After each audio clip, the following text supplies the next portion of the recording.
Facebook video hide কি করে করবেন, তো সেই সেটিংটি আজকের এই ছোট্ট ভিডিওটার মাধ্যমে তুলে ধরবো। তো অনেকেই এই কমেন্টটা আমাকে করেছে যে ফেসবুক ভিডিও কি করে হাইড করে রাখতে হয়, তো তাদের রিকোয়েস্টে ভিডিওটা বানানো আর নতুনদের জন্য।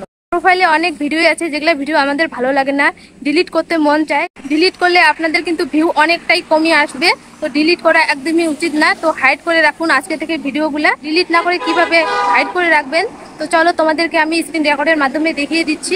আর নতুনদের কাছে অবশ্যই ভিডিওটা শেয়ার করে দিবেন। সবার প্রথমে ফেসবুক ওপেন করে নেবেন, তারপরে চলে যেতে হবে নিজের প্রোফাইলে। তো আমি প্রোফাইলের উপরে ক্লিক করে দিলাম। প্রোফাইলের উপরে ক্লিক করার পর অনেকেই ভাবছো প্রিয়াঙ্কারা এটা ফেক আইডি, তো এটা আমার নিজেরই নতুন আইডি, তো চাইলে ফলো করে রাখতে পারো। তারপরে একটু আমি নিচে আসব, আমি আমার প্রোফাইলের নিচের একটি ভিডিও হাইড করে দেখাবো কিভাবে হাইড করতে হয়। তো আমি একটু নিচে আসবো, এই সেই ভিডিও যেটা আমি হাইড করব। হাইড করার জন্য কিন্তু 3 ডটে ক্লিক করে দিতে হবে। তো আমি 3 ডটে ক্লিক করলাম। 3 ডটে ক্লিক করার পর চেঞ্জ অডিয়েন্স, তো চেঞ্জ অডিয়েন্সের উপরে আমি ক্লিক করে দিব। তারপরে করতে হবে সি মোর, তো আমি সি মোরে ক্লিক করে দিলাম। সি মোরে ক্লিক করার পর এখানে নিচে সবার নিচে অনলি মি ক্লিক করে দিতে হবে। তো অনলি মি করার পর সবার নিচে করে দিতে হবে ডান। তো আমি এখানে ডান করে দিলাম।